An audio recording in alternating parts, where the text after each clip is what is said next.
Today we are going to be looking at this Smartwool Scarf. How does it smell, Jack? Beautiful. It smells beautiful. Okay, we're gonna open it up straight from the package. In case you have ever seen my videos before, I do a smell test. Go ahead and smell it. What's it smell like? No, in all seriousness. Oh, it smells like Smartwool because it is Smartwool. So I do actually smell things because some of these come from overseas factories. It actually smells kind of nice, huh? What do you think you smell?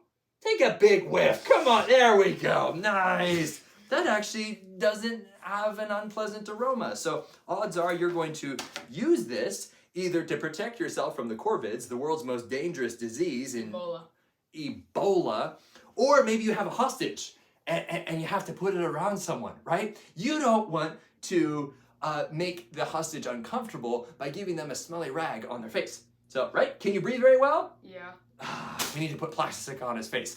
That's not a laughing matter. Everybody's gonna flag our video now. This is how it looks. So it goes out, it kind of big like that. Honestly, I wish it was a little bigger because I'm gonna tell you right now, I'm gonna try to put this over my head like a pirate, like this. We're gonna go around like this. And the little tail on top, it won't quite tuck in.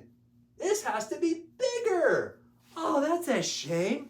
So I guess if you have a little dog, like a corgi, this would work, because it would go around like that. I love Smartwool. I have Smartwool merino wool t-shirts. I have merino wool socks. I have merino wool well, we're not gonna talk about that. Just wish that it was bigger. I love the material, but it is stretchy. It does have some stretch to it. It doesn't smell bad. Ooh, there's actually more stretch to that. Here, you feel the difference between that. Here, pull that side. Pull, pull, pull. Nice, nice. Now we're gonna rotate it 90 degrees in that way. And look at how much stretchier that is, right? Right. That's like a rubber band. Almost too much stretch. So let's say, for example, I take my knife and then I lacerate his wrist. Hey, actually that would work as a tourniquet. Look at. Hey, Hollywood never lies. They don't lie. Look, his hand is turning purple. I hope that.